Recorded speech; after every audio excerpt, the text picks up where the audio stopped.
गडेरिया और राजा के 3 असंभव सवाल।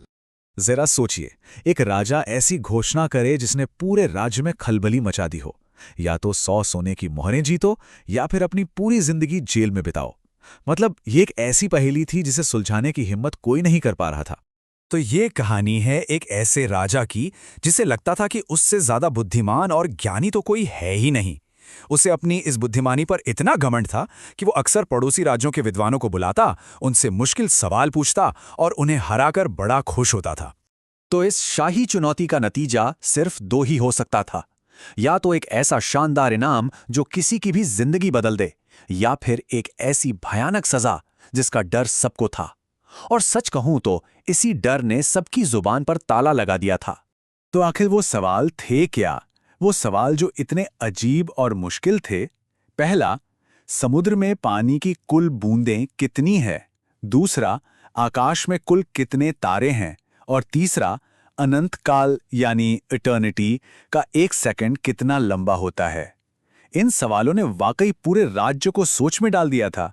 अब सवाल इतने टेढ़े और सजा इतनी भयानक कि राज्य के बड़े से बड़े ज्ञानी और मंत्री सबने हाथ खड़े कर दिए। किसी की हिम्मत ही नहीं हुई। पूरे राज्य में एक निराशा सी छा गई थी। ऐसा लग रहा था कि राजा के इन सवालों का कोई जवाब हो ही नहीं सकता। और तभी, जब किसी को कोई उम्मीद नहीं थी, कहानी में एक ऐसा हीरो सामने आया जिसकी किसी ने कल्पना भी नहीं की थी। गांव का एक साधारण सा लेकिन बहुत ही होशियार गडेरिया। जहां बड़े बड़े ज्ञानियों ने हार मान ली थी, वहां यह साधारण इंसान आगे बढ़ा।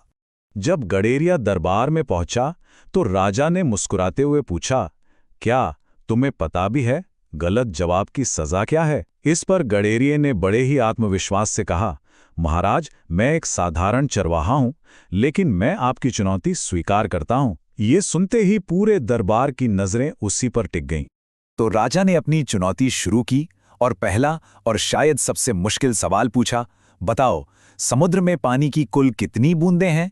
क्या कमाल का जवाब था! गडेरिये ने तो राजा को उसी के तर्क में फंसा दिया। उसने एक ऐसी शर्त रख दी जिसे पूरा करना नामुमकिन था और इस तरह राजा को लाजवाब कर दिया। राजा गडेरिये के चतुराई से हैरान तो हुआ, लेकिन उसने हार नहीं मानी। उसने दूसरा सवाल दागा, ठीक है, तो अब ये बताओ कि आकाश में कितने तारे हैं? इस बार गडेरिये ने अपने थैले से एक सफेद कागज निकाला। उस पर सुई से इतने बारीक और इतने ज्यादा छेद थे कि उन्हें गिनना किसी के बस की बात नहीं थी।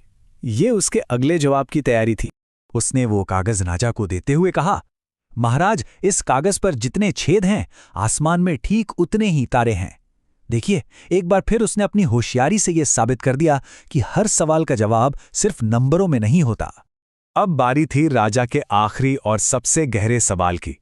एक ऐसा सवाल जो दुनिया की चीजों से परे कल्पना की सीमाओं को छूता था। अनंत काल का 1 सेकंड कितना लंबा होता है? इस सवाल का जवाब देने के लिए गडेरिये ने एक ऐसी कल्पना का सहारा लिया जो सच में हैरान कर देने वाली थी। उसने एक विशाल हीरे के पहाड़ की तस्वीर सामने रखी।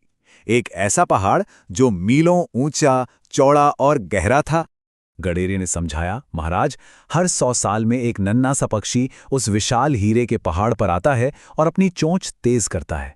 जब वो पक्षी अपनी चोंच रगड़ रगड़ कर उस पूरे पहाड़ को खत्म कर देगा, तब जाकर अनंत काल का सिर्फ पहला सेकंड बीतेगा। इस कल्पना से ही अनंत काल की विशालता का असली एहसास होता है। गडेरिये का ये जवाब सुनकर राजा के पास कहने के लिए कोई शब्द ही नहीं बचे। वो बिल्कुल दंग रह गया। उसे शायद पहली बार एहसास हुआ कि असली बुद्धिमानी सिर्फ किताबों में नहीं, बल्कि कल्पना और सोच की उड़ान में होती है। और यहीं पर राजा को अपनी जिंदगी का सबसे बड़ा सबक मिला। उसे समझ आया कि असली ज्ञान सिर्फ किताबी नहीं होता, बल्कि व्यावहारिक सोच और मुश्किलों को सुलझाने की कला में होता है। यही इस कहानी का सबसे जरूरी हिस्सा है। राजा ने अपनी हार विनम्रता से मानी और अपना वादा भी निभाया। गडेरिये को उसकी बुद्धिमानी के इनाम के तौर पर सोने की पूरी 100 मोहरें दी गईं। लेकिन रुकिए, कहानी का अंत सिर्फ सोने की मोहरों पर नहीं हुआ। राजा गडेरिये की बुद्धिमानी से इतना खुश हुआ कि उसने उसे अपना सबसे खास मुख्य सलाहकार बना लिया। सोचिए, एक साधारण गडेरिये की बुद्धिमानी को राज्य में सबसे ऊंचा सम्मान मिला। तो इस पूरी कहानी से हमें क्या सीख मिलती है? सीख बहुत सीधी है कि बुद्धिमानी और रचनात्मक सोच से दुनिया की सबसे मुश्किल समस्याओं का भी हल निकाला जा सकता है। फिर चाहे वे कितनी भी नामुमकिन क्यों ना लगें। और हाँ, ये कहानी हमें एक बहुत ही दिलचस्प सवाल के साथ छोड़ जाती है। असली ज्ञान हमें किताबों से मिलता है या जीवन के अनुभवों और व्यावहारिक सोच से? इस पर विचार जरूर कीजिएगा।